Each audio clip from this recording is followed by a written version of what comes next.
Hello, my name's Rupert Christensen, and Taken 3 reminded me very much of Charlie Chaplin's Modern Times, and of course, Jacques Tati's Mon Oncle. I've laid an egg. In 1979, Steven Seagal, Carl Weathers, Jean-Claude Van Damme, Jeff Speakman, James Hong, Gary Daniels and Michael Dudikoff went on a sacred quest to carry the golden seed from a mythical super-strong Tibetan warrior to Los Angeles, California, where it was implanted into Cynthia Rothrock and Michelle Yeoh, the only two women at the time with the wombs strong enough to bring the epic babies to term. When the two children were born, they were accidentally separated. One at a kung fu tournament featuring Al Leong, and the other when a nearby ammunitions factory exploded. 32 years later, thanks to modern technology, they have found each other again, and every week they are making podcast history. They are Dr. Action and the Kick-Ass Kid. This podcast, people, explodes. Hello, and welcome to a very special edition of Dr. Action and the Kick-Ass Kid Commentary Podcast. It is our review of action movies in 2014. I am Dr. Action, and he is... the Kick-Ass Kid! Hello, yes, and welcome to our 2014 Rundown. It's where we go through all the action that were released in the year of 2014. Some may say the year of the Lord. I don't. Doc, how have you been? I've been very well. How have you been? How was your Christmas? Oh, it was Christmassy.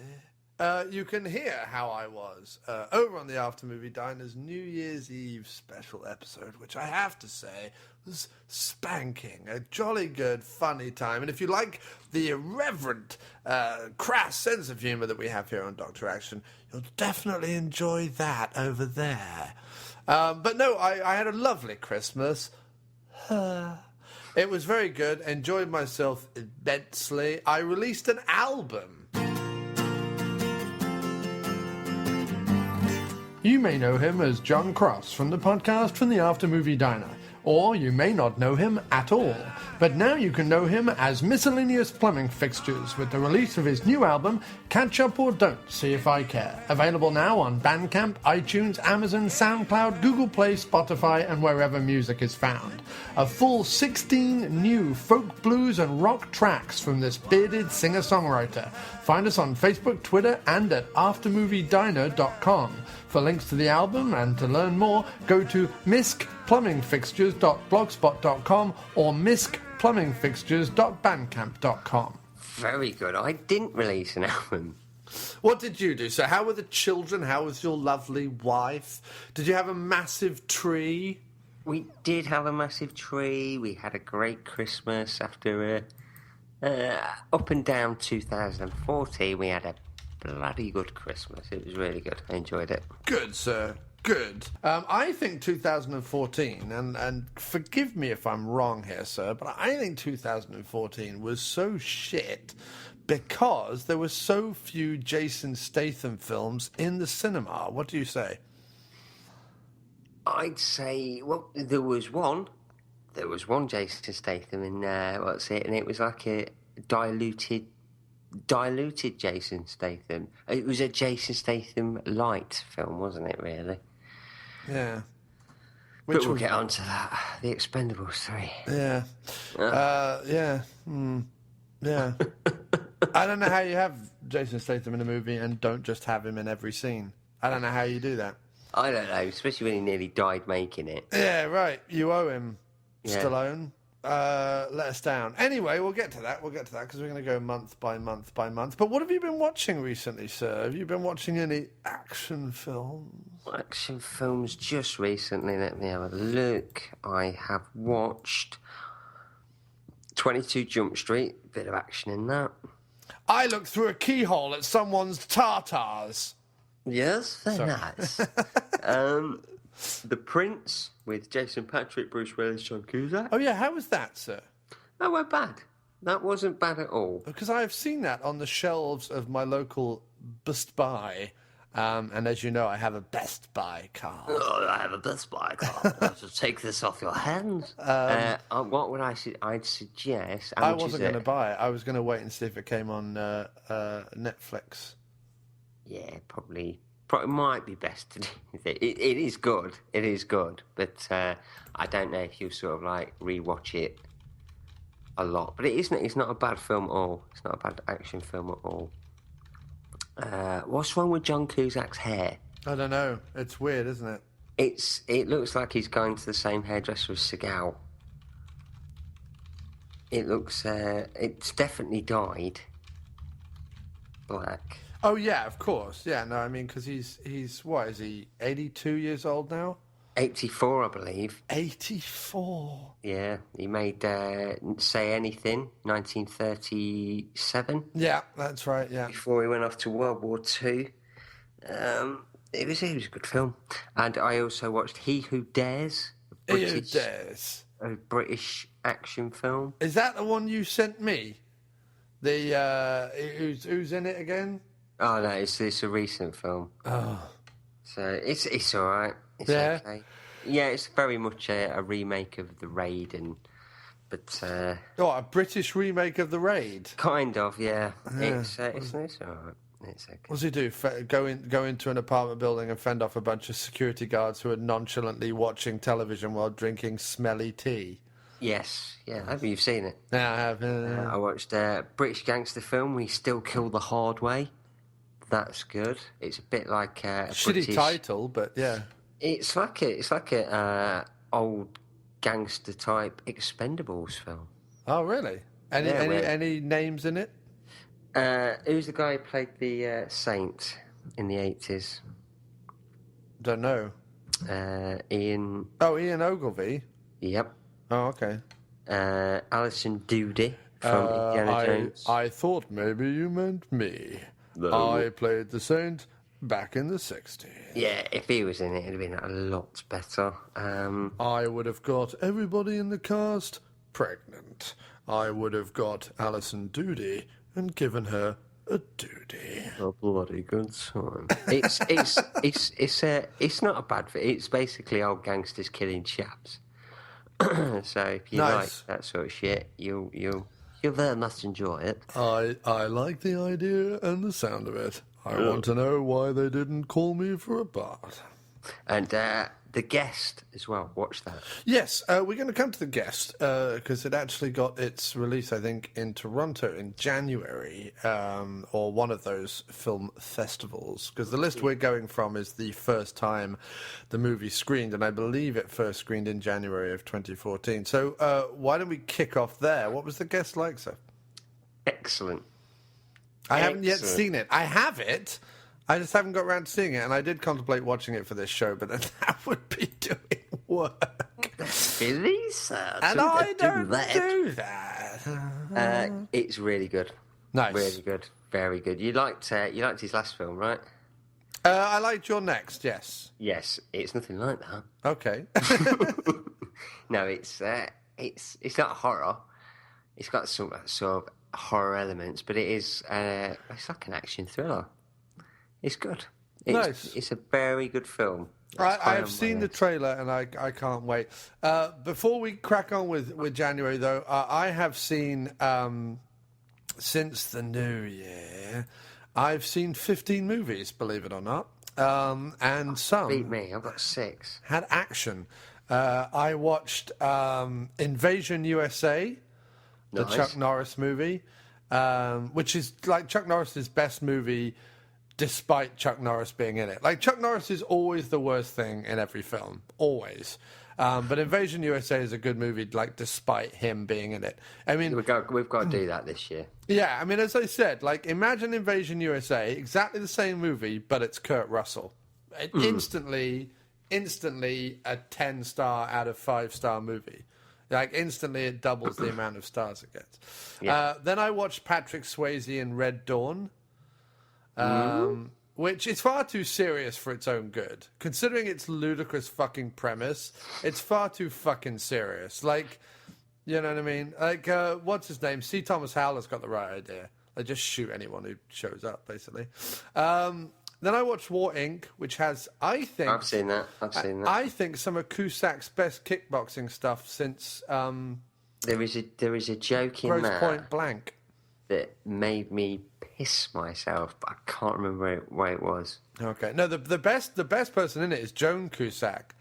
When the guy comes up to her and he's like giving her shit or whatever, and she's like, I have got a can of mace, and I will mace you, motherfucker. It's really Well, it is kind of like a sequel to Grosse Point Blank, isn't it? yeah, kind of, I guess, kind of. But I mean, of course, in Grosse Point Blank, he kickboxes with Benny the Jet. Yeah, that's just a fucking great film, Grosse Point Blank. Because, of course, Don the Dragon Wilson is the kickboxing sparring partner in Say Anything. And, of course, he talks about sport of the future kickboxing in Say Anything, which is all Cusack, because Cusack was like one of the early followers of kickboxing, and there's he actually should have been a much bigger action star than he was. He should, well, I think he gets labelled, like Con Air or whatever, he gets labelled as like the intelligent, talky one in a suit rather than a kick-ass one. But he can, like, if you watch that and you watch War Inc., the fight sequences, which are clearly him doing it, he's really good. Like, he's really, really good. There's no reason why he couldn't have gone on and done wham bam action movies. I just think he's a bit too cerebral for it. But War Inc.'s okay. It's a good satire. It's funny, but there's some nice action in it. The other guys that has action in it, the Ferrell and Wahlberg movie, is pretty good. And then I've seen that. I topped it off recently with Mad Max 2, and then Mission Impossible 4, Ghost Protocol. They were the last 3 action movies I watched. And I had a bit of a revelation about the Mad Max series, which I don't know whether I'm happy about. Yeah, you don't like them. Well, no, I do like them. And I'm aware of, like, why they're considered classics, but I just don't feel them the way other people feel. I don't get excited about them the way other people get excited about them. Can you see why people would love them, though? Oh, yeah, no, completely. No. I mean, I gave them, like, 4 stars each on Letterboxd. I like... Out of 10? Out of 5. Out of 28. I completely understand why people see them as classics. And I kind of want to see them as classics myself.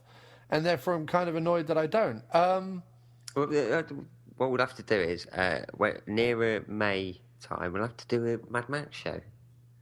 Okay. I mean, my only thing is that I have difficulty connecting with him as a hero. I mean, he just doesn't... I guess I like shit a little less... Well,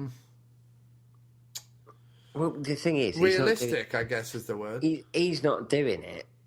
The first one, he's doing it for a reason. He's Mad Max because of he's avenging his wife and his kid.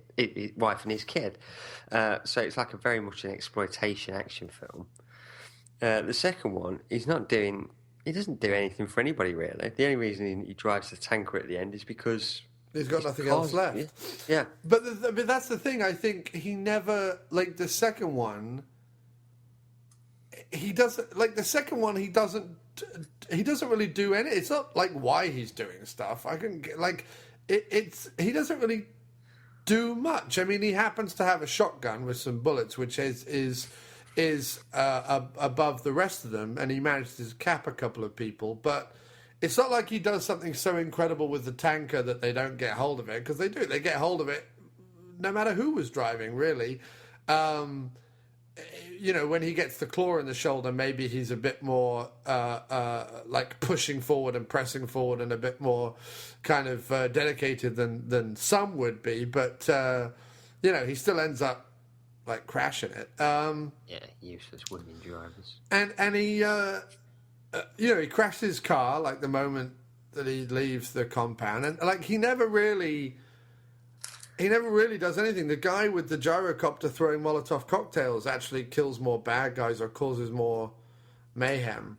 Bruce Spence. So I just...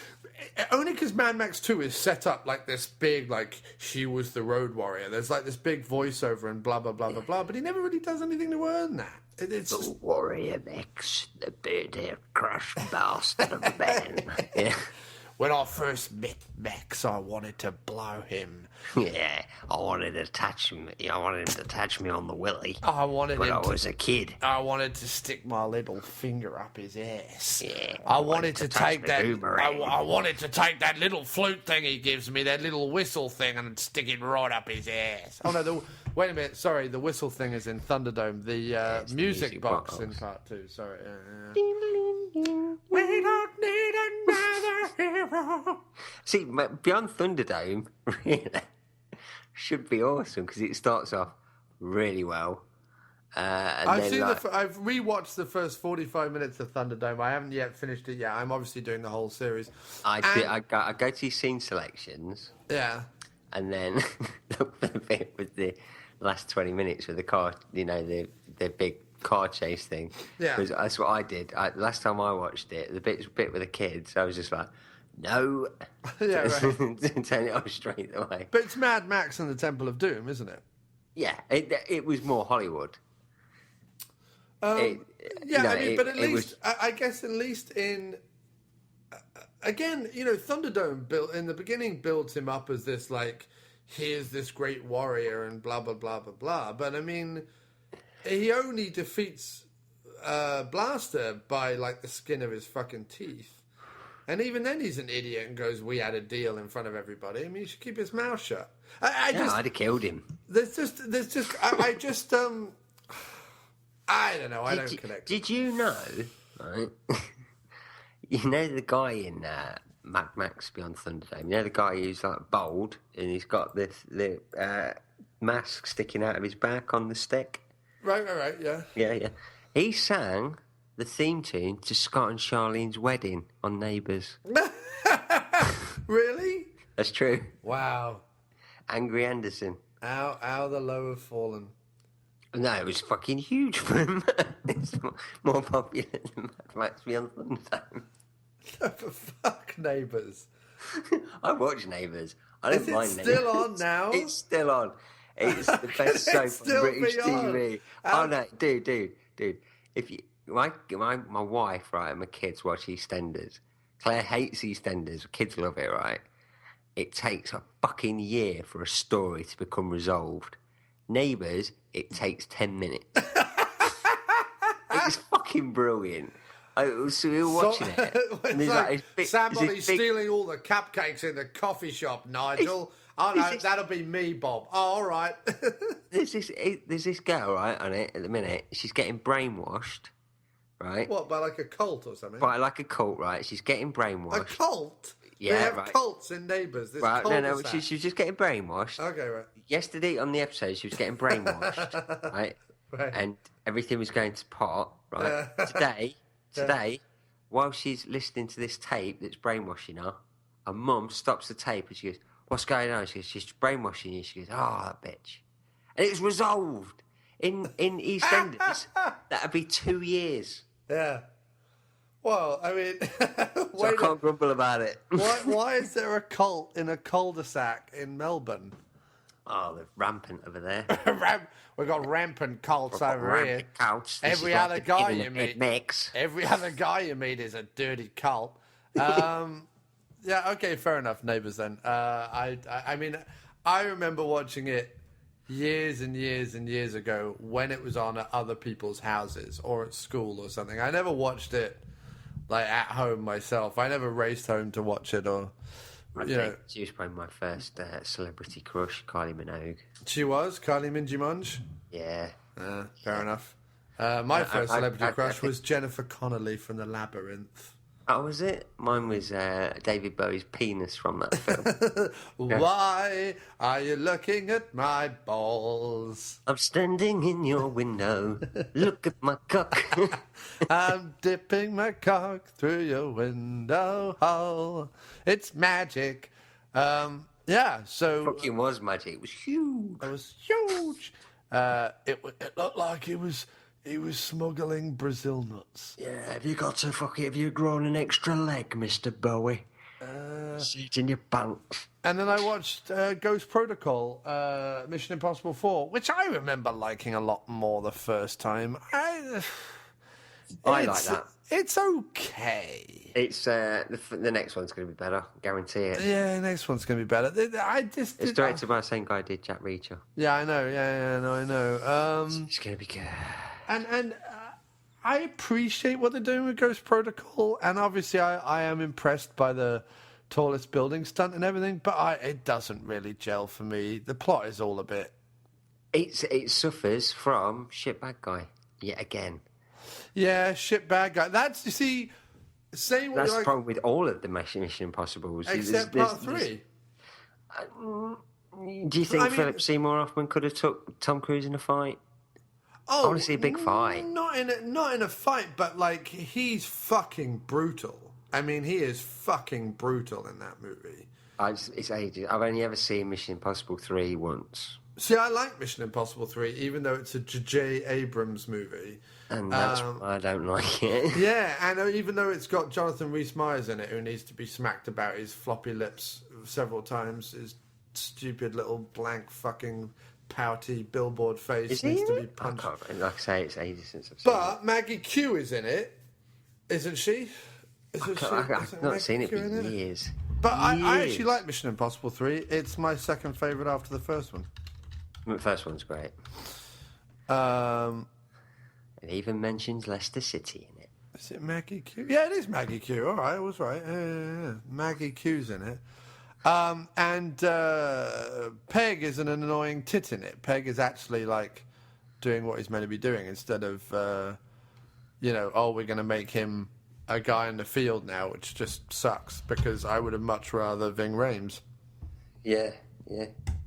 I like Ving Rhames in them. Yeah, so do I. So Mission Impossible 4, good set pieces, bad movie. That's what I'm going to go down and say. Yeah, the set pieces are great. Tom Cruise is good in it as well, so... Yeah, but you've got this, like, bit at the end where this, like, doddery old, like, intelligent bad guy is giving Cruise a run for his money in a fight, and I just don't... I'm just like... Yeah, that's what I don't get. Cruise would do a bit of hot, chop socky, and the guy would be dead. He'd go, oh, my hip! And then he would, he would die. Yep. He'd go, oh, my goiter, or oh, I've got piles, or something. He's like so old. And he's not only that, but they've set him up as a theorist. All he is a theorist. That's all he is. Who's gone a bit nuts and believes that if you had a nuclear war, people would be more united after it. That's the whole that's plot. Probably true. Well, yeah, but like we also had 9/11 and people were united after it for about 5 minutes. People were like, oh yeah, we're all united. Oh no, actually, I don't agree with you. Actually, a bit of a cunt, human beings just went back to being petty-minded dicks. Yeah. So you can imagine that, can't you? Oh, we blew up 6 billion out of the 7 billion people on the planet to help world peace. Right. How long did world peace last? About a week. We didn't think it through. There is, however, a much smaller line at the deli counter of Sainsbury's. Every grey sky, or whatever the saying is. Oh yeah, no, you mean everything has a silver lining? Yeah, every grey cloud has a silver lining. I can get my cheese. Oh wait, no, that's just Fallout. Yeah.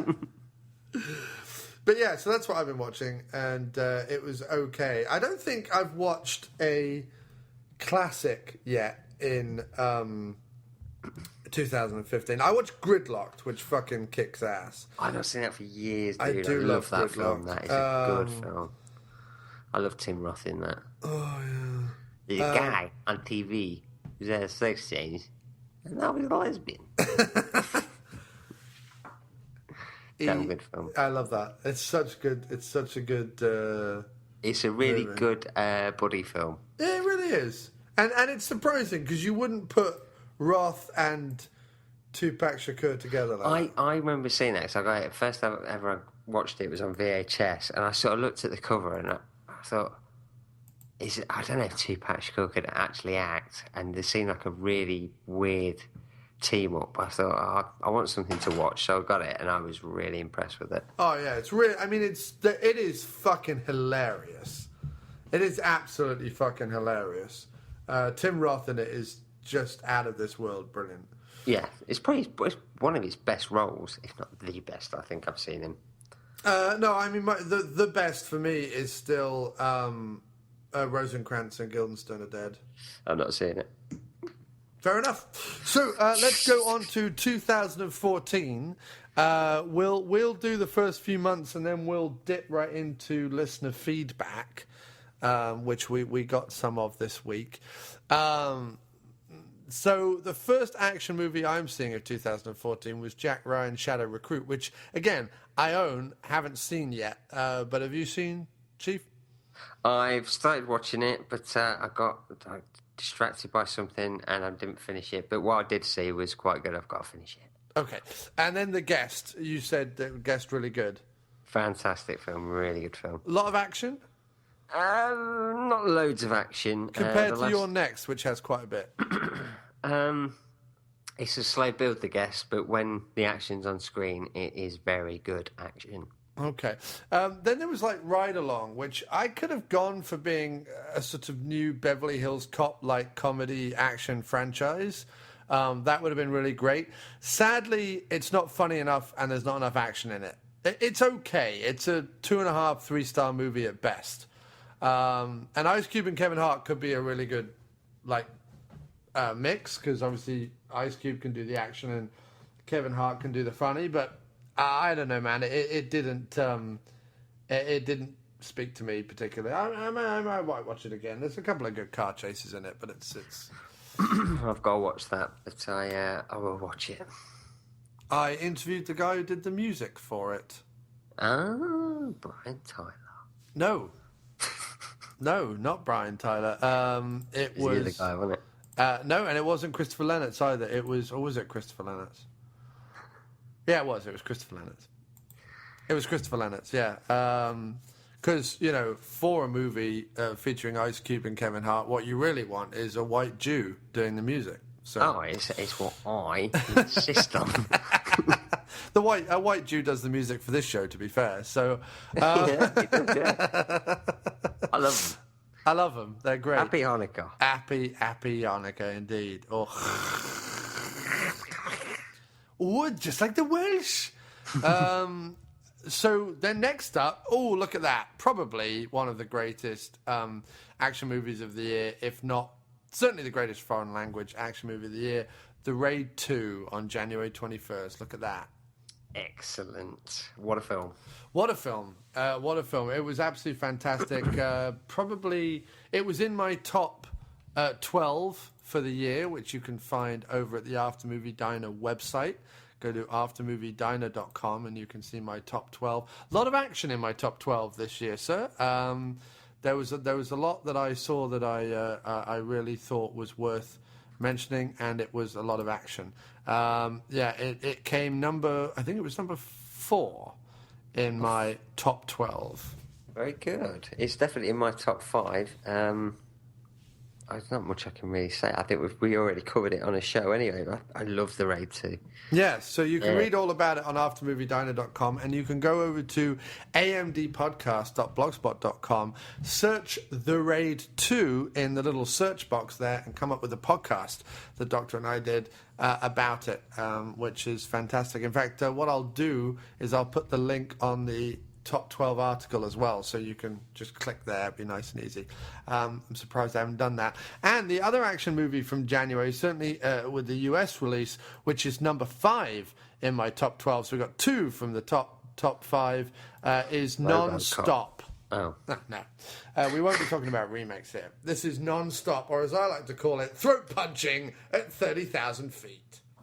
Damn good film. Oh, very good film. I think hugely underrated movie. I've watched it several times and I still love it. It's good. It's a really good film. I took my daughter to see it, and she's now a huge Liam Neeson fan. She's 12. Yeah. So it's a really good film. I say after Taken, it's his second best action movie. I've not seen Walk Amongst Tombstones yet. That's not an action movie. That's a detective film. Oh, okay. But my top 3 recent Liam Neeson movies are Taken, Non-Stop, and Walk Among the Tombstones in that order. Yeah? Yeah, Well, they're my top 3 I don't Liam think there's Neeson going to movies. be anybody knocking Taken off the top side. It was... It'll be the greatest action movie he ever does. I'll be surprised. Oh, I yeah. mean, I'm seeing Taken 3 tonight at 11:45 p.m. in reclining seats, and I can't wait. But I don't think anything will ever knock Taken off the top spot. How can it? But Non-Stop came pretty damn close. It's the same director who did the less good Unknown, Yeah, I've seen that. which is all right, but it's less good. But the problem with that one is, it was the poster is basically Taken. They pushed it like a Taken film, and it's not. It's like a mystery, isn't it? Right, which is what Walk Among the Tombstones is like. They made it again. It's Liam Neeson. I'm carrying a gun. But I'll it's, fucking shoot you through the face. I'll if you don't fucking- tell me where my daughter is. Your daughter's not missing. I mean, if I don't solve the case, of course. because Unknown is like, they've taken my identity. Yet I want it back. Yeah, so even though I don't know what it is. I will find you, and I will kill you if you don't give me my identity back. If you don't return the plane. But Non-Stop, though, it literally is, where's the bomb? I fucking throat punch you, fucking... It's great. Like, every 5 seconds. He even kills his partner. He just fucking kills him in the bathroom. That's an awesome fight as well. Like, how do you choreograph? Like, Liam Neeson's 6 foot, whatever he is, 4 or something. And the other dude's... Huge. Yeah, the other dude's no, a tiny guy either. It's not like he's a midget. He's probably like 5'11", 6 foot, something like that. How do you choreograph an awesome fucking fight in a airplane toilet? It's amazing you say that, because the film underneath Non-Stop on this list is That Awkward Moment, and that's what it should have been. An awkward moment in a bathroom where they're sort of like, you put your fist there and I'll punch you and kick me, and then we carry on fighting. But it's awesome. Yeah, it is awesome. It's a really good film. Yeah. It's a really damn good film. And I love what I want from my Neeson, the reason why I love Taken, and the reason why I love Non-Stop, and the reason why I love 24, to be fair, is when there isn't someone like looking over his shoulder telling him, oh, you can't do that. Neeson will just arm break, throat punch, suffocate, nut kick, like anyone in his way. And I like that. I don't want due process because it's a movie. I want it to throat punch, arm break, like cock, neck, knee. That's every person. why. That's why Taken works so well. Yeah. It's I said on the thing. It's Daddy Lante. It's vigilante with dads. Yeah. Listen, I've got a pitch for you. How about this, Daddy Lante? It's vigilantes, but with dads. Yeah, no, exactly. And the nice thing about Besson is it's just like he doesn't care how fucking insanely like narrow-minded and xenophobic it is. You just wind Neeson up and let him fucking loose. And I think it's hilarious that people have watched that movie and then gone, oh, I'm not going to go to Paris. I think that's hilarious. Did you hear Neeson saying this recently? No. Neeson has said, like, Taken has stopped people, like, visiting Europe. Like, that's hilarious. I'd say yesterday's tragic events might have done more for that as well. Well, so. yeah, well, unfortunately, he said this before yesterday's tragic events. But yeah, anyway, so fucking awesome film, Non-Stop. It's Taken at 30,000 feet. If you can't get into it, if you can't get behind it, there's something wrong with you. Yeah, it's a really good film. I've heard some people like be off about it, and I'm like, no. I think that's because they're expecting Taken, and But it's not Taken. No, it's not Taken, but it's damn near close. I mean, he's suffocating, strangling, throat punching. I mean, no, he's not like driving iron bars through people's thighs and electrocuting them, but like, and I'm not fucking any drug addicts. I will fuck you, Lenny. He's not doing that, but I don't know. I still think it's. I give it a close second to Taken, and he's not come better yet in other action films as far as I'm concerned. No, I can go with that. I just really liked the plot. I just really liked it. I just thought it was done really well. And that bit, I know it's in the trailer and I know it's even on the poster, but that bit when the gun floats towards him. The gun floats towards him and he grabs it. Every time I watch it, I come. I can't even... what more can you ask from a film? I can't even control it. It was really embarrassing. I was sat next to a woman I was trying to, like, have sex with in the face. And I was just sat there, was watching this movie, and I just went, and that bit happened where he like lifts up in the air, and the gun comes towards him, and he grabs and he shoots the gun. I just went, everywhere. I mean, it's not in my eyes. It went everywhere. She's now partially blinded. She has retina damage. Well, they do say that spunk comes out at 30 miles an hour. It's amazing. We did gloss over the Monkey King. I didn't see it. Did you see the Monkey King? The Monkey King. Donnie Yen and Chow Yun Fat. No, I didn't see that. Okay, fair enough. It's all a bit fantasy, isn't it, Monkey King? It's all a bit like... Yeah, it's one of those fantasy action films. Oh my God, there's a monkey man here with a nose like a penis. Lovely. Like literally a big wobbly penis.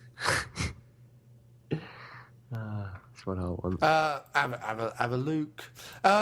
So yeah, we missed Monkey King. Neither of us saw it. Okay, so RoboCop. Did you ever see that, the remake? I did.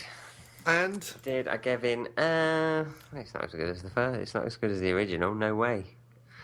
Never could be. But it's not the worst remake that's ever been made. But it's not. But it is the worst that they remade it. It's no worse than RoboCop 3. No, but meaning, what I mean is, the quality of the movie notwithstanding, the fact that they dared to remake RoboCop... They should never have touched it anyway. That's what I mean, yeah. No, they should never have touched it. RoboCop is a film that should never have touched. You should never have touched my RoboCop. There's some good bits in it, like, you know, when you see what's left of him. Yeah. And they do that. It does look good. What they try to do is they try to put more story into it than what was needed. Right. You know, the sort of, you know, but what they're trying to do, well, by the looks of it, if they ever made a sequel, they'd give him a robo-dick so he could still shag his wife. Nice. But it's I've got different vibrating settings, my dear. Yes, it's lovely. I can have it slow. I can have it fast. I can have it wobble about the place. It's marvelous. It's fantastic, and there's no risk of AIDS. There never is. Oh, I can just stick it in your bum. But yeah, it's... He goes near it. She goes, I don't like it. And that's it. That's the end of the movie. Put it away, Robo. That's the end of the movie. Yeah. It's just a kitchen sink drama set up in the north. I'd like to fuck you. I don't want it. Go on, let me fuck you. I don't want it. Ken Loach's RoboCop. Ken Loach's RoboCop 2.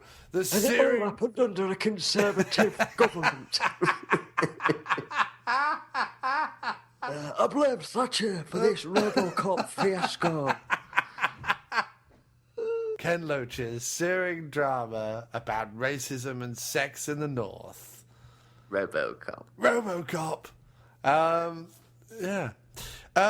Anyway, so next up, on my birthday, no less, February 12th, 3 Days to Kill. And I went and saw this with my good friend James Wallace, and there is an After Movie Diner episode about it. And what was hilarious is neither of us looked into it at all. We didn't know what it was, except that it was like Kevin Costner doing... I'm sure this came out, you know, I'm sure that was the release date, but I think it came out just after, because I was in New York, wasn't I? And we didn't go and see it, because I would have gone and seen that. Yeah, maybe it was a bit later then that I went and saw it. But I don't... Or maybe I saw it earlier. Maybe I'd already seen it. I'm not sure, because, I mean, I would have definitely said about going to see that, because I really wanted to see it. But it was basically Kevin Costner doing Taken from the poster is what we assumed. So we were like, fine, we'll go see it.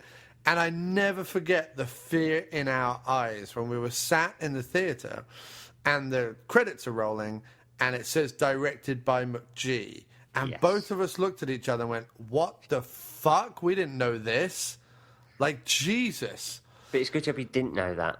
Right, because it's actually a fun movie. I really enjoyed it. I watched that film and I sat there loving the shit out of it. It was one of those films I loved the shit out of it, but if you ask me now what was my favourite bit, I can't really remember it. But it is a really, really good film, I thought. I really enjoyed it too, and I was really surprised. Maybe it was the element of surprise. Maybe I saw McG and I was like, oh.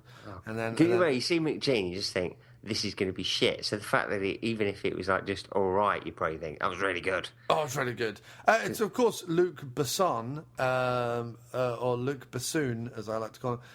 Luc Besson and McG put together pretty good. Amber Heard, completely and utterly pointless and awful, but Haley Steinfeld and Kevin Costner, lots of fun, good times. See it. It's like a really good, like, sort of father-daughter movie with some good action scenes in it and some funny bits as well. Just don't be snobby, people. Embrace it and enjoy it. It's good times. It is good times. I enjoyed that film.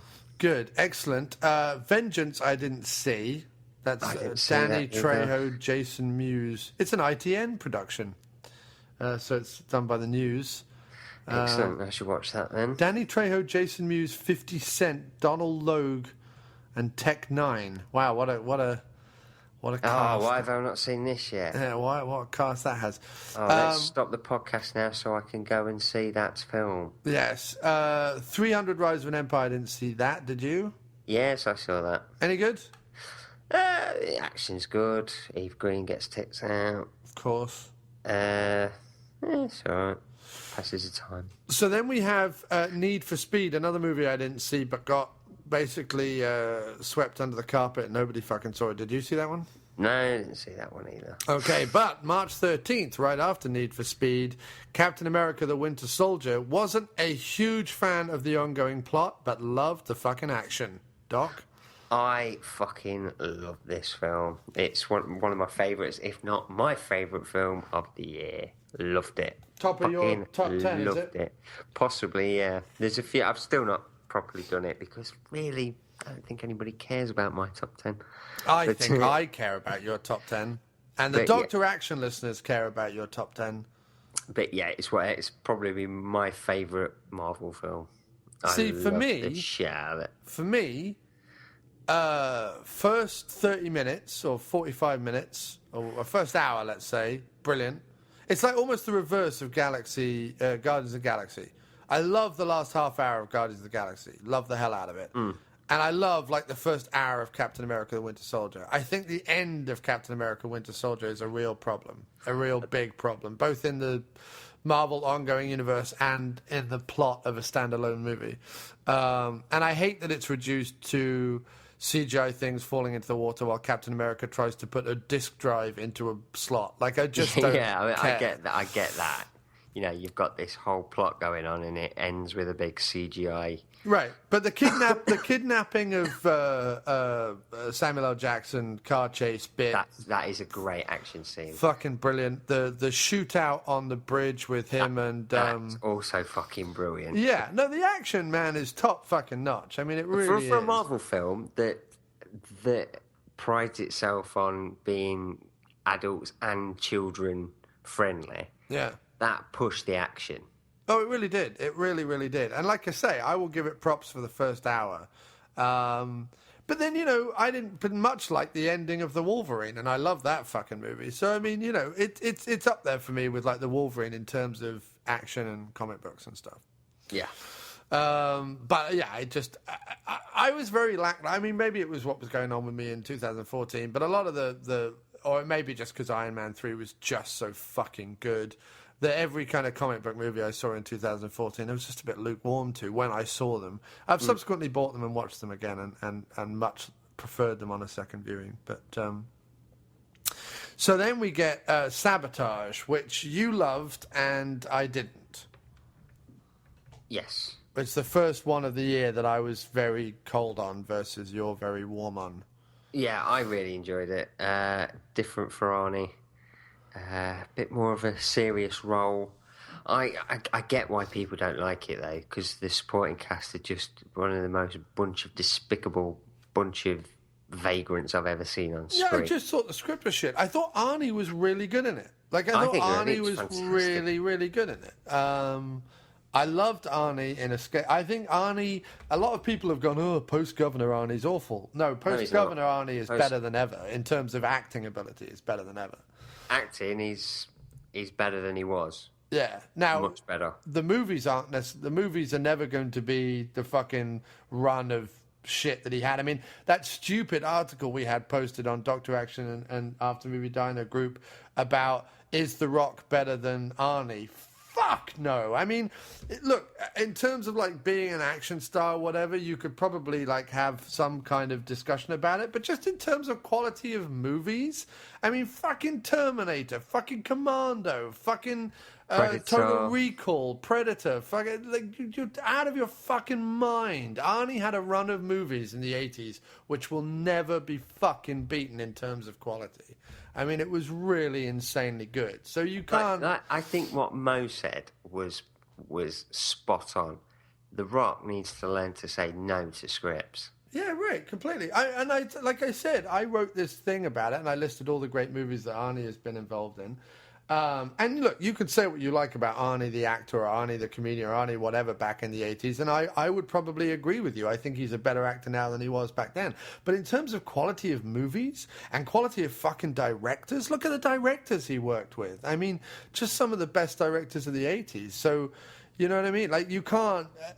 James Cameron back then was, like, top of his fucking game. Yeah, will The Rock ever make a film that's as good, as huge as Terminator 2? Because Terminator 2 was fucking massive. Right. Massive. But then look at his work with Verhoeven, and also, I mean, you just can't. You know what I mean? Like, Arnie is a fucking legend for a reason. I don't really... He took risks. I mean, the film was 18. He was in it.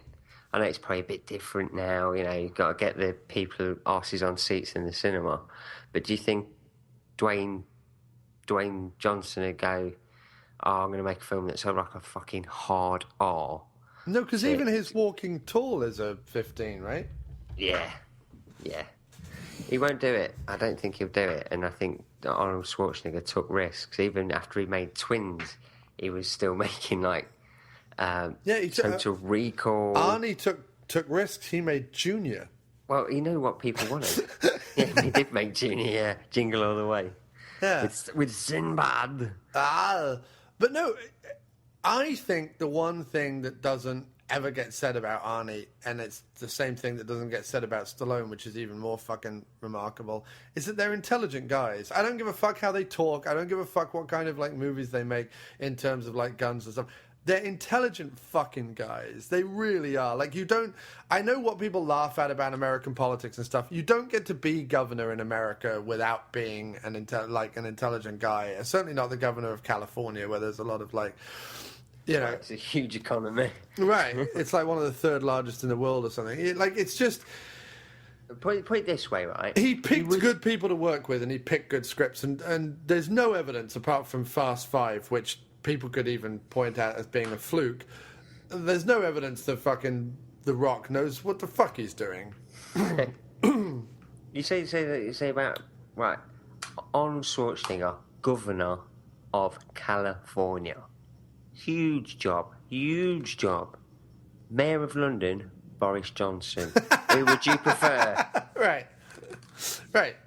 I don't have a bike. I have a tank. You have Boris bikes. I have fucking Arnie tank. Ah! Yeah. I go down to the supermarket in my fucking tank. I get everything for free. I love America.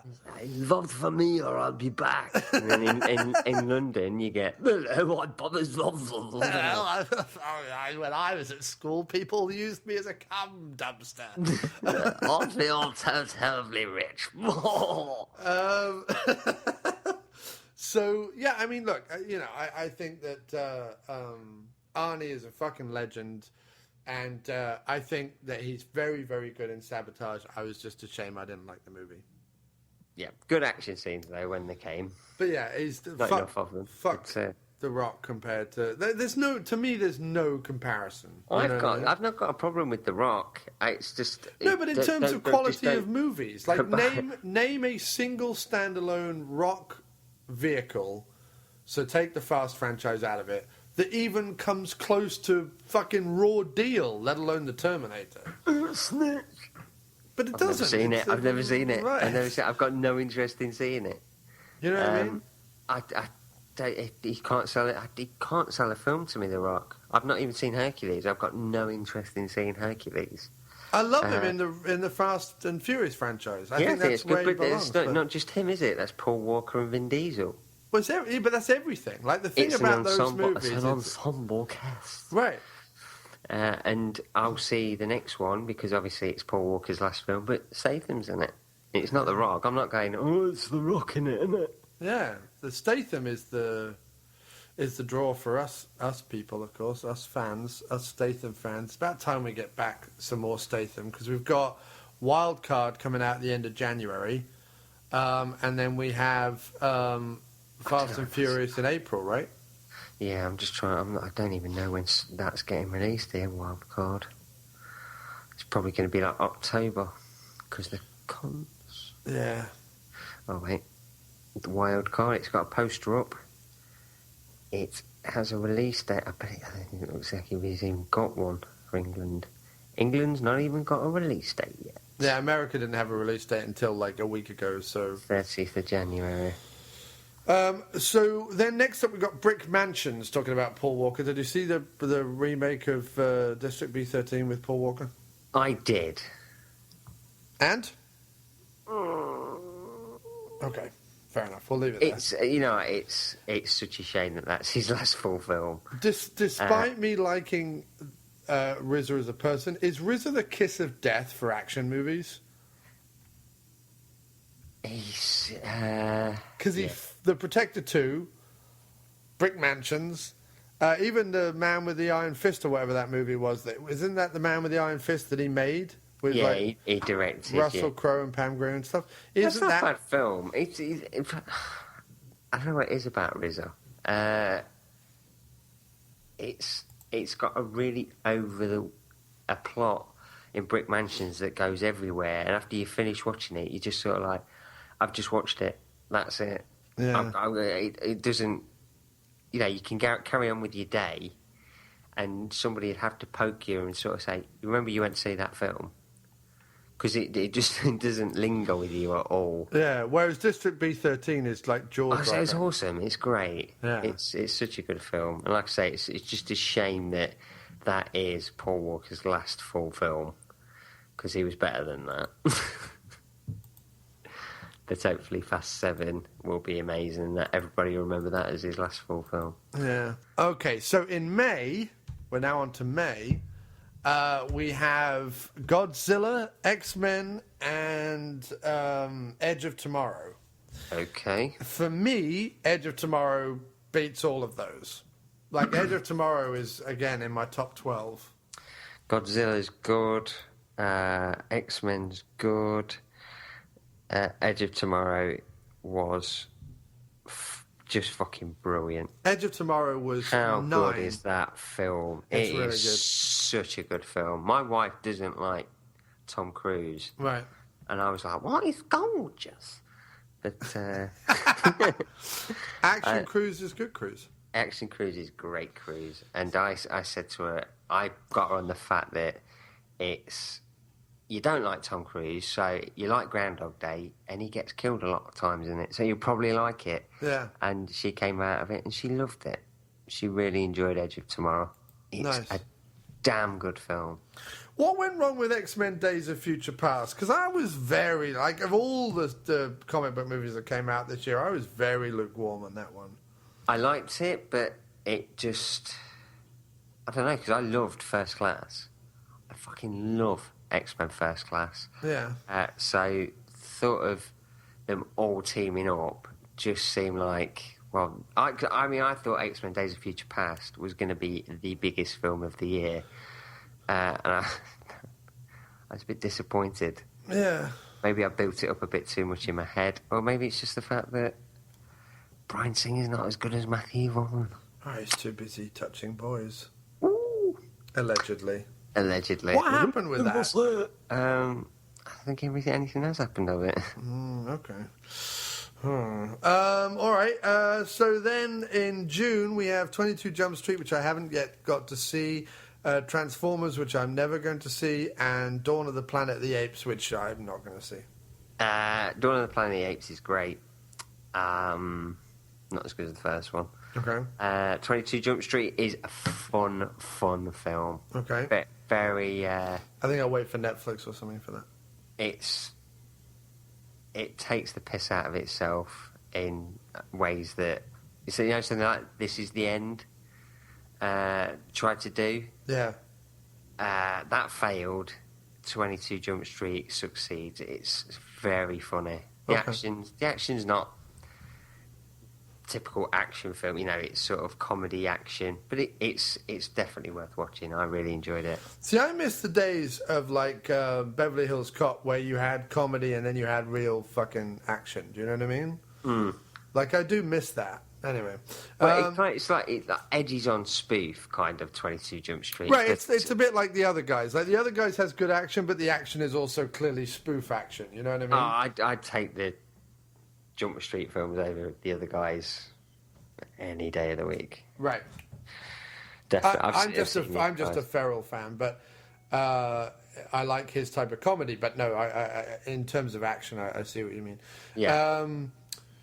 So in July, it's a big month, July, for action, because we start off on the 8th with A Brony Tale.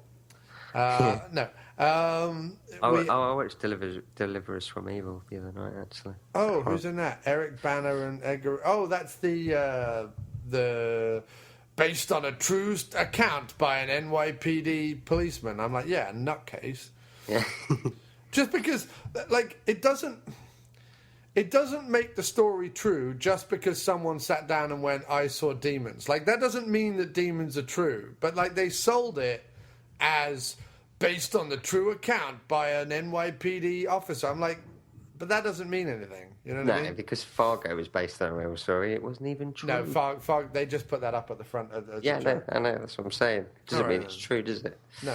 But and it's not a bad film. I enjoyed the shit out of it. Everything's based on a story. I mean, everything's based on a story. But no, it's just that in the trailer, it was based on the true accounts of it, and I'm like, doesn't.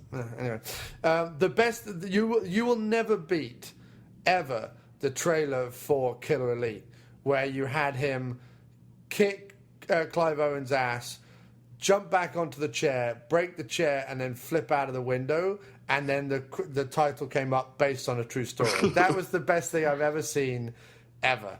That had me laughing harder than I've ever laughed at a trailer ever, because you show something that's so ludicrously untrue, but then it went based on a true story.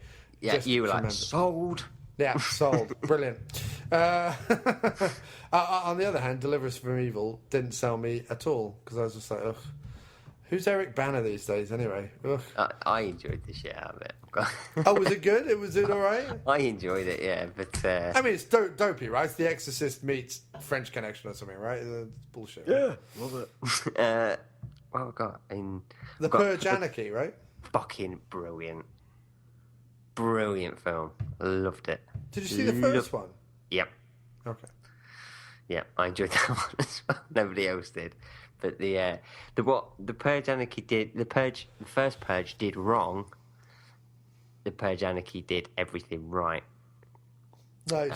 You're watching the Purge and you think you watching it thinking, God, I don't know what's going on outside that house. Yeah. And it's the best Punisher film that's not been made, because Frank Grillo is basically the Punisher in it, going around helping people. And he's just cool as thick in it. Purge Anarchy is fantastic. Really Nice. good film. It's the best film that John Carpenter didn't make. Wow.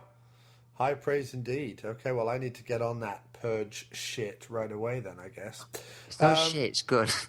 No, you know what I mean. Next up, Guardians of the Galaxy, which... we're just skimming over Pokemon the movie, are we? Yeah, we're skimming over Pokemon the movie. That's good for me. I'll do that. Yeah, Diancie and the Cocoon of Destruction was not high on my list this year. Statham turned it down. Yeah. I don't do fucking sci-fi movies. I don't want to fucking do Pikachu. Pikachu's lost all his biscuits and now he's mad.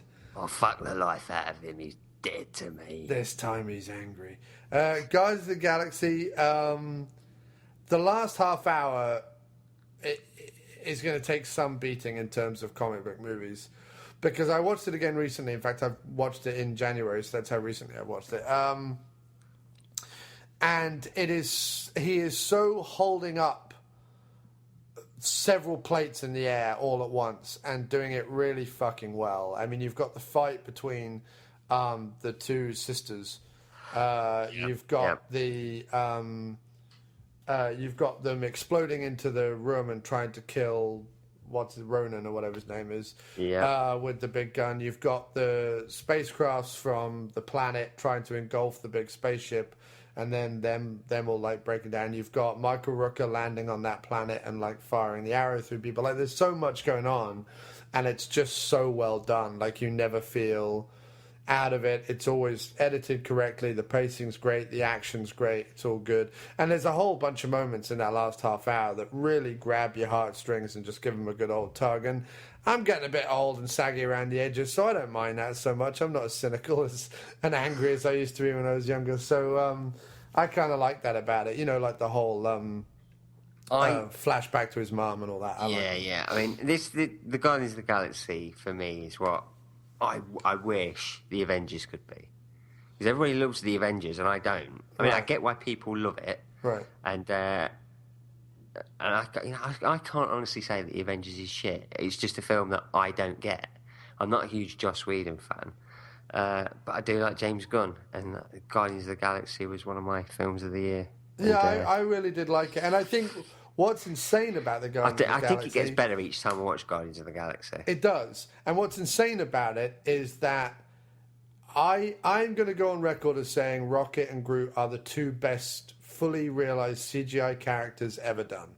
Ever. Oh, Hands definitely down. Rocket. Rocket Raccoon is one of the best characters this year. And I know everyone's going to go, but what about fucking the Hobbit or the fucking Gollum or whatever the fuck his name is? And I'm like, no, look, Andy Serkis does an incredible performance, but I don't give a shit about Gollum. But I do give a shit about Rocket Raccoon, and I do give a shit about Groot. Oh, that bit where Rocket Raccoon sort of says about him being tested on, and you know, I'm not vermin. Right. It was one of the best, one of the best tear-jerking moments this year.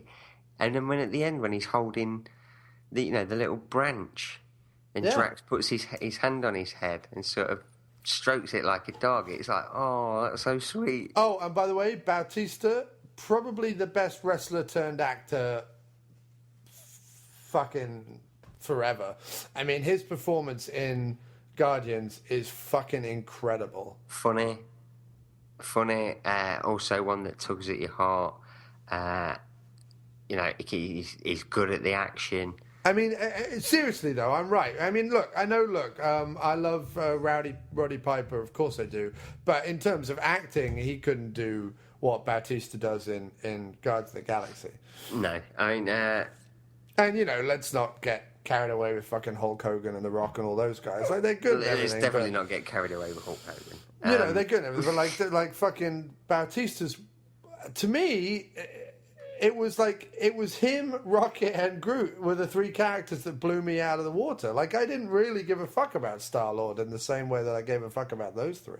No, I think they made the film. I think Rocket. I mean, I took Lily to see it, and Lily's favourite thing is Rocket Raccoon. Yeah. I had to buy the plush toy for a birthday. Oh, God, children wanting toys. Oh, for fuck's sake, grow up already. It's more for me. Well, I know you got all those pop vinyls, so I was just making a joke. But... Oh yeah, I've got shitloads of them. It's such a fucking kid. But Dave Bautista's going to be the henchman in the next Bond film. Nice. So, but you see, I don't want him doing henchman roles. He could be the villain, as far as I'm fucking concerned. yeah, but it is going to be a threatening villain, henchman. After that film, I think they'll give him more. But I just think he's a good actor. I mean, the action and everything was fine. Like, you know, you can train people to do, like, kicks and punches. In fact, most of the fights in the movie he loses. But it was his performance was just so fucking good. I really liked him. Yeah, it's good. Hercules, neither I saw. Lucy, I fucking loved Lucy. I thought Lucy was awesome. Lucy is on my honourable mentions for the year. It doesn't get into the top 12, but it's my honourable mentions. Yeah? It would probably be, if I was going to do a top 15, it would probably be, because my 3 honourable mentions were Lucy, John Wick, and Snowpiercer. And it would probably go John Wick as number 13, Lucy is number 14, and Snowpiercer is number 15. Yeah. So Lucy would be my top 15. I really fucking loved Lucy. I love Lucy. I love Lucy. Did you see Lucy? I did. I didn't really enjoy it, dude. Oh, you didn't? Oh, really? No. I was going in expecting like a really kick-ass action film, and all the action was in the trailer. Yeah, okay. So you got this kind of like weird sci-fi movie. And okay. Not to say that I don't sort of. To me, it was like, and this is one of the only times I ever say it. The film was too short. There was so much yet to explain and what they could have done with it. It was like a pilot for a TV show. And oh, right, I see. Yeah. Do you know what I mean? At the end, I was sort of like, well, it just sort of finishes. It's like 90 minutes, and I just really wanted more action because it promised so much. That trailer with it going around, you know, kicking the shit out of everybody, I was like, this is going to be amazing. Yeah. So I just felt like I got sold a different film. No, I totally get that. If that's what you were thinking, then I totally see how that came across. You know, it's not the worst film I've ever seen, certainly. No, I really enjoyed it. It was a surprise to me because it was like I was going in expecting nothing. And that's probably it. I was going in expecting everything. Yeah, I was expecting it to be probably one of the best action films of the year. And when you've seen most of the action scenes in the first 20 minutes, and then nothing comes after that, I was really disappointed. But no, I get that. Okay, we're going to speed on a bit, but because it's already 10 to 7, I've got to go out in 25 minutes. Okay, but The Expendables 3 is probably my biggest letdown for the year.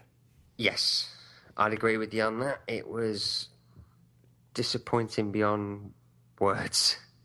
And I think we've already touched on everything that we didn't like about it. Yeah, I don't want to go over that again. But, I mean, it was my biggest disappointment of the year. Lots to like about it, but plenty to be disappointed in. Sin City, A Dame to Kill For. Not a lot of action in that, but a damn good film nonetheless. Yeah, we've covered that already. I enjoyed that.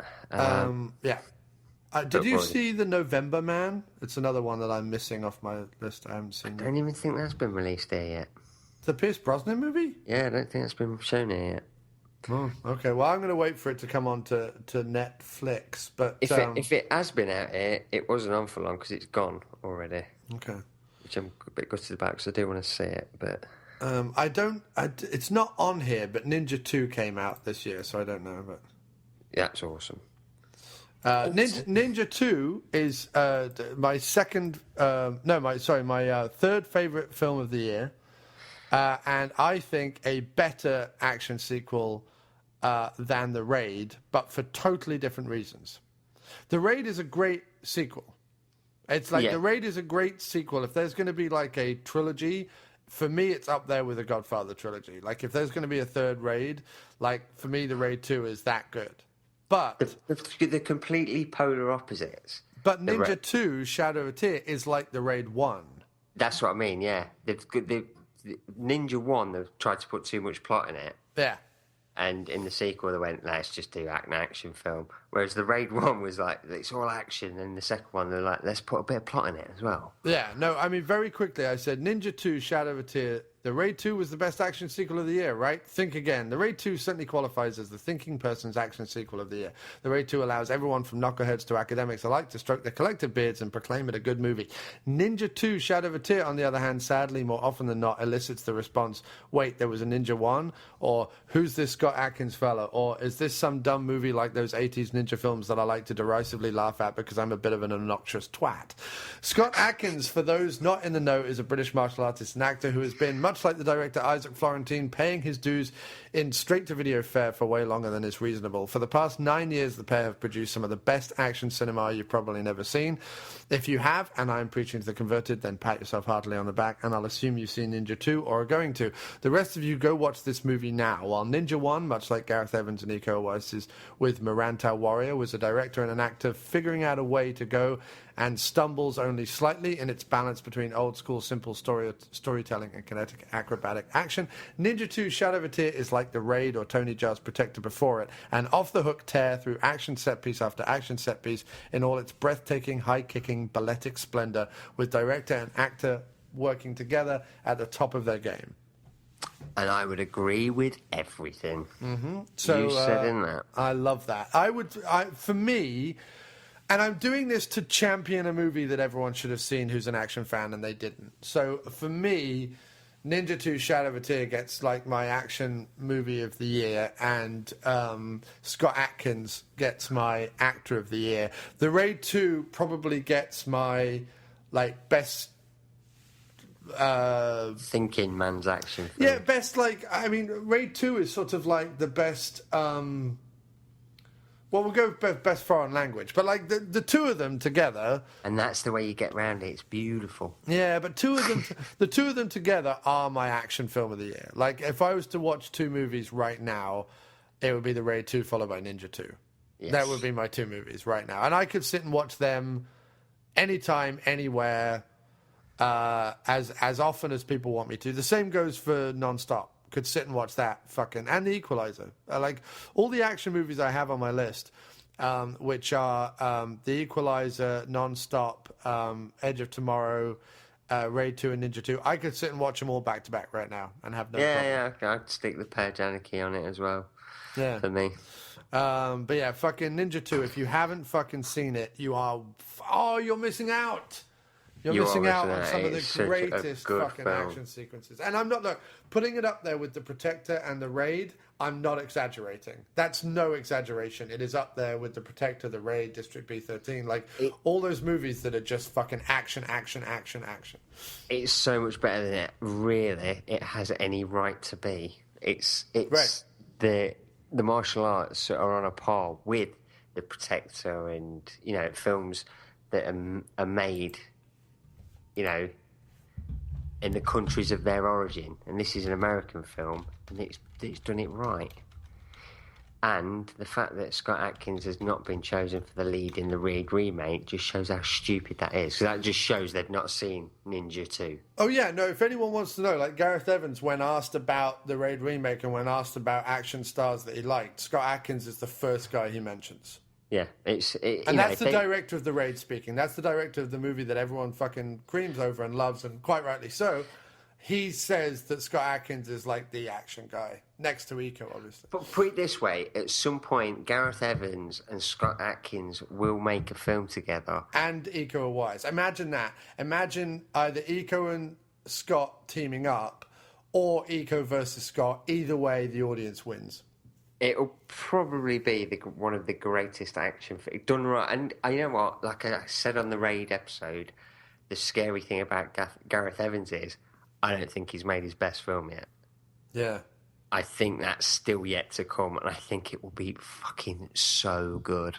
I mean, I love Marantau, I love The Raid, and I love The Raid 2. I mean, for those being your first three movies or whatever, that's an insanely good track record. I mean, I can't think of a better one. I mean, that's insanely good. Uwe Boll. He had a good one. No, I mean, because even like John Carpenter, he has a run of it in the 80s, but it's not his first three movies, No, it's not. So that's fucking incredible. So yeah, check out Ninja 2, definitely. Check out The Raid 2. Like, I can't sing the praises of those two movies in 2014 higher in terms of action. Yeah.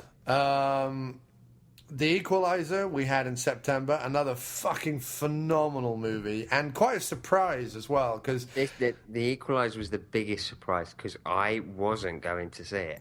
I was thinking I might watch it when it comes out on Blu-ray. My uncle said to me, The Equalizer is quite good, do you want to go and see that? And I was like, should I go and see it?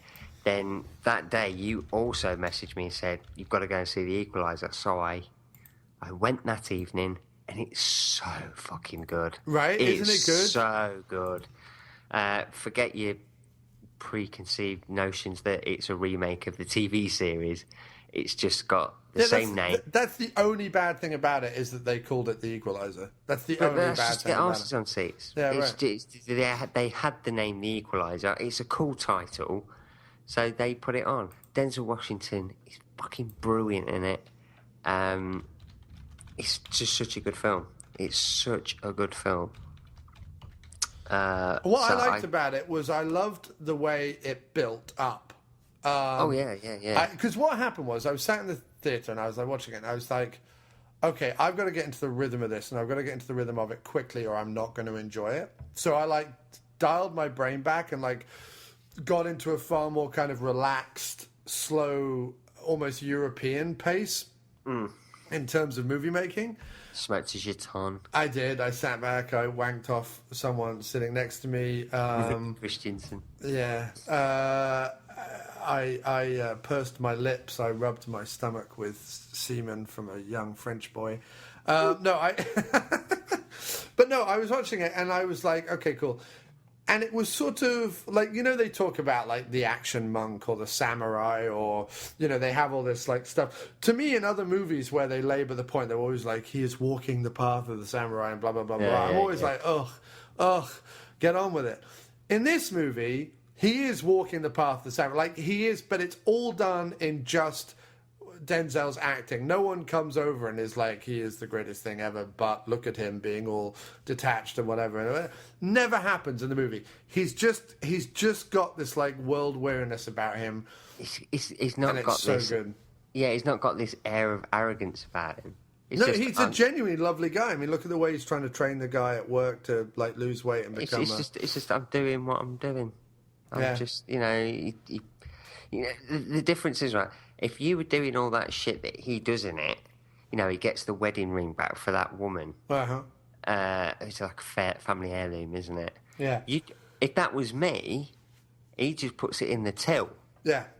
If that was me, I'd go in, swing my dick into work going, look what I did, got your earring back. In fact, the only thing that bothered me is that we didn't get to see him kick the shit out of those guys. Like, I know it wouldn't have been much of a fight because they were just like a couple of kids, but I would have loved to have seen him kick the shit out of them. Well, it's not so much you want to see him kick the shit out of them, you want to see him do the speech to them. Yeah, definitely. Because Denzel Washington can deliver a great speech. Fuck yes. I mean, I need to see this again and quickly because I remember it I remember coming out of the cinema going, fuck yes. Like, especially after that, like, Home Depot ending. Yeah. I know it's not Home Depot, but, you know, like, that it's meant to be. I mean, like, Lowe's and Home Depot, which are the two big warehouse DIY stores in the US, the fact that they didn't get in on this movie, fucking idiots, because it's the best. Like, I thought, oh really, they're gonna have this ending, and then it just went, it's like Rambo-esque, the ending, but set in a DIY shop. Like, that's what's awesome about it. He's like setting up little fucking booby traps and you know what I loved about the film, and this is kind of a spoiler, so if you've not seen it, just skip over the next minute. What I loved about it was, what you get in one of these films is everybody knows he's so good, and they're bringing somebody who's an even bigger badass. Yeah. And it's sort of like, oh, he's going to have to watch his back now. But he doesn't, because he's so fucking good. He just starts taking everybody out. He really is untouchable in it. And having the fucking sprinklers come on so that it's in the rain essentially was just genius. Yeah. I just fucking loved it because you get that slow motion of him coming around the corner. I'm like, oh, fuck yeah, more. It was great. It could have been really boring, the fact that nobody can really touch him, but you're just like, no, Denzel's my boy. Yeah, awesome. And I want to see him kick the shit out of everybody. Yeah, I hope they do a sequel. I don't think they will. I was just about to say the same thing. I hope there is a sequel. I hope it's quick. Did it make money? Let's go to Box Office Mojo. Oh, fuck yeah, it did. Budget 55 mil, worldwide gross 191 million. So, and that's not even with the domestic was 100 mil, dude. Oh, so yeah, this is going to be a sequel then. Yeah. It's one of the few movies, believe it or not, that domestically did better than it did worldwide. Mostly like with stuff like The Expendables, it does shit in the US and then it does like 200 million worldwide. This did 100 mil in the US and 90 mil in... Oh, it's already been announced. Oh, it has? The sequel? It looks like it, yeah. Fuck yes. In development. Nice. No, they better do, because like this to me is like what was the sleeper hit of this year, because no one fucking expected anything from this movie, I'm pretty sure, and it is the sleeper hit of this year. You know what I mean? Yeah, it's so good. It's so good. Really enjoyed that movie. Okay, so and in fact, it appears on number 7 of my top 12 movies of 2014. All right, next up, not much in the month of October for action. Except we had Fury and John Wick. I haven't seen Fury. I want to see John. I want to see John Wick, but I've not seen Fury yet. I will see that. David Ayer, second direct screenplay that he did this year. That's crazy because he did Sabotage as well, right? He did, yeah. I do like David Ayer. As I said, I'm not a fan, so I didn't rush to see Brad Pitt and Shia LaBeouf. No, that's but back for it. Mo gives it a great fucking review, so. Yeah, and if we know anything about Mo, he's good. Pervert. He knows shit. He does. Probably a bit where Shia LaBeouf wipes his cock on a tank or something. Yeah, I mean, he fucking hates Shia LaBeouf as much as we do, but he sort of says he's not bad in it. So if it's good enough for Mo, it's good enough for me, and I'm going to see that shit when it comes out. Now, John Wick, fucking awesome movie. This is going to be a problem for pirates, for pirating. I mean, Arr. John Wick's going to be a problem for pirating because it came out in October here. It actually ran through... Its opening was in October, but it ran through well into November. I didn't see it till quite late. It was like... I think it was on its last week or second to last week when I saw it. But it ran for well over a month. But it's not out in the UK till when? April the 10th. Fucking April. That is going to get... so many illegal downloads, it's ridiculous. And that, like, I am not a fan of pirating movies. I'm really fucking not. I love going to the cinema. I absolutely love going to the cinema to see movies. I still think it's the only fucking way to see a decent fucking movie. Now, if it's a drama or a little indie movie or whatever, isn't it? Whatever. But if it's a fucking action movie like John Wick, I don't care how good your fucking TV is. You go see it in the theatre. But don't make people wait fucking 5 months to see it. Stupid.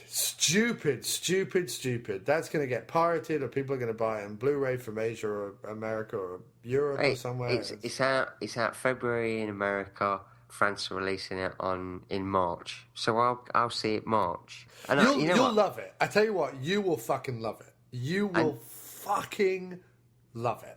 And see, not everybody's. I'll most likely see it before. I'll probably get the Blu-ray, and I'll probably go and see it at the cinema because I think I'll need to see it at the cinema just to say, "Fuck yeah, I've seen John Wick at the cinema." Not everybody's going to do that. A lot of people will just go, fuck it, I'll just watch it then. I'll just download it. For me, it was between this and The Equalizer in terms of like lone man with a gun movie, like what I was going to put in my top 12. Like, it was between this and The Equalizer. I went for The Equalizer because it was more of a surprise. Like, I was more enthralled by The Equalizer, and I find Denzel more of a charismatic screen presence. Like, I just got into The Equalizer more, but I know everyone says like John Wick is about a guy avenging the death of his dog. It is And it is so much fucking more than that. And they do that particular thing so fucking well. There's hardly any build-up, right? There's hardly any build-up. But the build-up that there is exactly the perfect amount. It's all you fucking need. And there's maybe only one other scene of dialogue in the whole movie. The rest is all just fucking action. Excellent. Yeah. You see, but the problem is probably after I saw the trailer, I think I posted it on Facebook on our group. I think I sent you the trailer. I was like, that looks so fucking good. So the fact that must have been about September. Yeah. The fucking fact I've had to wait now for so long to see it is awful. Just, dude, seriously, they should release everything worldwide, same fucking time. The companies, I understand there are different territories and blah, blah, blah, blah, blah, but the companies should fucking figure it out and talk to each other and release at the same time. And I would even go as far as to say, fuck it, release it on demand, DVD, Blu-ray, and in a theatre all at the same time. Because I tell you what, if you did that, if I went and liked a movie in the cinema and I could walk to Best Buy right after the movie and go buy it, I'd go fucking buy it. So I don't understand why they wait. They wouldn't make any less money. They'd probably make more money. They probably would make more money. That's the thing. They would probably make more money. Because let's be honest, sometimes you go and see a film at the cinema and you come out so pumped because you've had like a good time at the cinema watching a film. You come out and you go, "That's really good." And you know, after a while, you probably think about it and go, "Yeah, it was just all right, so I probably won't buy it." But if you're on that high, walking out of the cinema, and then you walk past the Best Buy, and go, "Fuck it, I'll just go in and buy it." Yeah, right. Then I tell you what, because there was a few movies. You wake up in the morning going, "Oh my god, I bought a Brony film." I bought a movie with Dame Maggie Smith in it. There were movies this year that I came out of. Auntie Joe Wick. Oh, hello, dearie, come in. Either that or it's a gay porn movie. About candle sex or something. But no, watch it. I would watch it, yeah.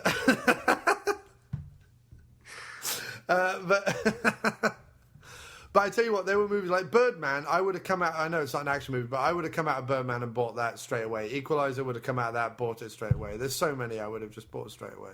Yeah. Most of the ones we mentioned, I think I've done that. Yeah. I think I have. There's not many others. What we got? We got The Hobbit. I mean, I don't give a fuck about that, but you like it. What else do we have? Nothing really left in the year. No, I don't think there is. There was that.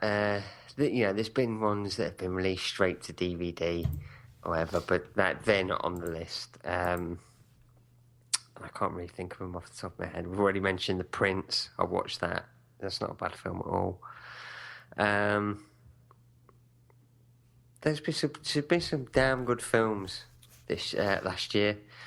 I don't think it was a stellar year, but I think it was wasn't okay. the best year. But I mean, not enough Statham. No, that's the problem with this year. Last year, fuck's sake, 2015. Because I mean, you think about the previous years. You know, we had fucking Escape Plan and Homefront and The Last Stand and Bullet to the Head. The year that we had The Expendables 2 and The Raid in the same year was just a year where we ran out of spunk. It was such a good. By like the fourth month of the year, I'm just shooting puffs of chalk. Yeah, out of my cock. Yeah. And this year, but there's been some good films. There's definitely been some good films. So I'll quickly run down what's on Facebook, and then I'm sorry, Chief, I have to wrap this up. No, that's all right. That's cool. Denzel Washington, The Equalizer, Best Action Star. That's for my friend Jamila Chase. Yes, I would definitely put him up there. I'm going to go Scott Adkins, Iko Uwais, and then Denzel Washington, and then Liam Neeson. That's going to be my top 4 action stars of the year. What about you, sir? Denzel, Scott Adkins, Iko Uwais, Frank Grillo in the Captain America and the Purge Anarchy. Nice. Jason Ritter says John Wick for Best Action Film. Oh, I'd love to agree. We'd love to be able to watch it. Okay, then Jamila, because she's a big fan of The Hobbit, she says, best stunts, The Hobbit. I think she means part 2. I said cartoons don't count. Yeah, I don't get it's a spectacle, but let's be honest, it's. And she all done on actually agreed. computer. She actually agreed. She said halfway through the movie, it does look like a cartoon. Then she says Benedict Cumberbatch should win all awards, and I went, no, he shouldn't. Well, it depends. Freakiest looking cock in cinema. Yes, absolutely. But no, so she says best performance by a cast, The Hobbit, and best action film of 2014, The Hobbit. Listen, the problem with Cumberbatch is he fucked himself completely with me by taking the role of Khan. That is unforgivable. Yeah, it's absolutely unforgivable. I'm like a fucking elephant. I've got a big nose and big ears now. Don't forget. Yeah. Matt Payne is watching Christopher Walken in McBain at the moment. Yeah, that's right. He's watching me and McBain. My favourite bit of McBain is when he turns round to Ironside and goes, you sit here like an old man with your back to the ocean. It's great. I love it. Such a good movie. Okay, so here we go. Quick rundown. Peter Pedro Osmond says, biggest surprise and biggest letdown. Well, I think we've covered that, but biggest surprise, Equalizer. Biggest letdown, Expendables 3. Yours, Doc? That I could actually probably agree with that. Okay. Peter also then asks, he says his biggest surprise was The Guest, and his biggest letdown was 3 Days to Kill. You see, I don't know that 3 Days to Kill can be a letdown if it's by McGee and it's actually half watchable. No, I'd call that more of a miracle. Yeah, it's more of a fucking miracle. But okay, each their own.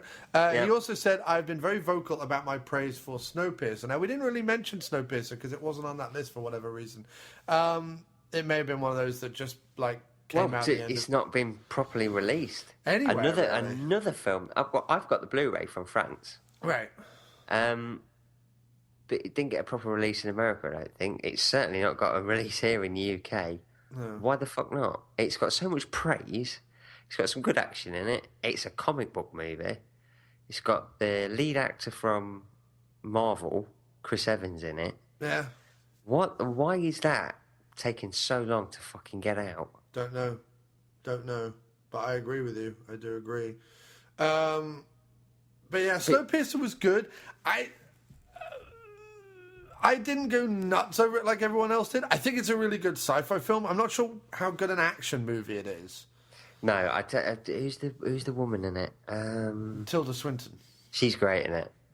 Yeah, no, look, the performances are great. The script is great. It's an interesting idea, but I wouldn't call it an action movie. Like someone said, oh, it's the raid on a train. I'm like, it's not. No. I was expecting action. I enjoyed it. I've got to watch it again. But it is a good film. But no, I'd say it's more like a sci-fi comic book thriller, with action in it. The action's good in it, but it's not like apparently John Wick. Peter then asks, who do you think is the best action director working in Hollywood at the moment? For my money, it would be Antoine Fuqua. I mean, Gareth Evans, he's not working in Hollywood yet, but Gareth Evans. Worldwide cinema, it's probably Gareth Evans. Antoine Fuqua is Fuqua. Is a good call. He's had a really good run. I do like his films. Yeah. Training Day I really liked. Equalizer I really liked. Olympus Has Fallen was really good as well. Yeah, okay. No, I mean, if we're talking straight Hollywood, I mean, just on the back of Equalizer and Olympus Has Fallen, I'd go for that, yeah. Yeah, he's a damn good action director. Because Olympus Has Fallen, and I don't even like Gerard Butler. But, Yeah. I think that's great. I can't wait for the sequel. Yeah. I hope they impale Boris Johnson on a... Nobody said Michael Bay. No, you wouldn't. There's only one Michael who can direct action, and that was me, and I'm dead. Well, I keep forgetting his name. Isaac Florentine is another good action director. Yes. I would probably say Isaac Florentine and Antoine Fuqua if we're talking just Hollywood. Gareth Evans for the world. Yes, definitely. He's do you mean for the world presidency? Yeah. I'd go for that. I'd go for that. Eric Foster says, best use of home and garden tools as weapons, not to mention the best use of a home and garden store as a final showdown area. Denzel Washington, The Equalizer. Most underappreciated action film, Edge of Tomorrow. Not by us, Eric. We loved it. Best foreign language action film, come on, do I need to say it? The Raid. And then he says, are you taking worst nominees as well? I said yes, but did he come back? Oh, yeah, he did. Poorest attempt to become the next Liam Neeson, Pierce Brosnan in The November Man. Well, I haven't seen it, but it would have to be between him and Kevin Costner, who both tried to do a Liam Neeson this year. And 3 Days to a Kill, pretty good. I'd have to see The November Man to find out. Yeah, I remember, I think Matt Payne said that he saw it and he thought it was all right. Yeah, movie that contained more F-bombs than actual real dialogue, Arnold Schwarzenegger's Sabotage. That's a fucking joke. Yeah. And then Jason Ritter says, best action film, John Wick, ? And I said, Jason, are you asking us or telling us? And he said, asking. No. You give us your opinions, Jason. Yeah. And he's not wrong. It's not, if that's what you think it is, that's great. My only problem with it is you've seen it and I've not. He's not seen it. But I think that's it. Do we have any other comments? I don't think so, right? No, I don't think we have, no. But thank you for everybody who has commented. It's greatly appreciated. Yes, I agree. And never read Total Film again because they seem to think that Dwayne Johnson is better than Arnie. Yeah, that's true. Stupid. Okay, so you're seeing Taken 3 on the weekend. I'm seeing Taken 3. Taken 3 tonight, and we are doing a commentary next week. So the next episode you hear after this one, we will talk about Taken 3. But thank you for doing this rundown of 2014, sir. I've had a pleasure. I hope we've pushed some people towards watching more action, as always. Yes, I hope so too. Next time we talk, hopefully we'll do a few more dick jokes and Christmas gags. True. This was a different type of show, but that's fine. It's all right to break it up occasionally. I enjoy breaking it up occasionally. Fuck me, Bruce Lee just followed me on Twitter. It's just followed me as well. I thought he was dead. And apparently not. Apparently he's living as a monk in Skegness. He just followed me. Yeah, he just followed me as well. Wow. Mostly quotes from the legendary action film. Well, action film star, martial arts instructor, and founder of Jeet Kune Do. And they've got more followers in the following. Yeah, look at that right there. Showing up is the fool's idea of glory.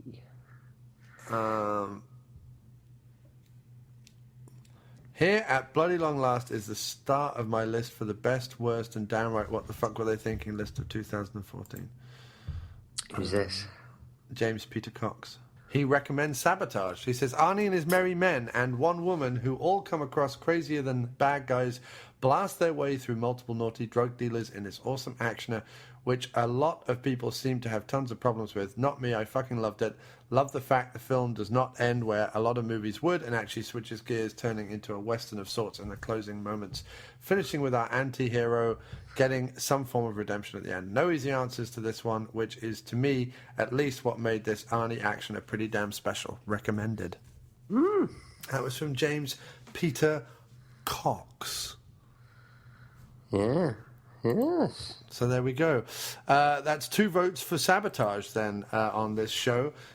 Yeah, so that was great. Fantastic. 2014.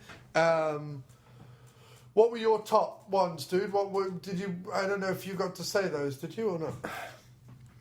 What, my favourite films or favourite action films? Favourite action film and favourite action star?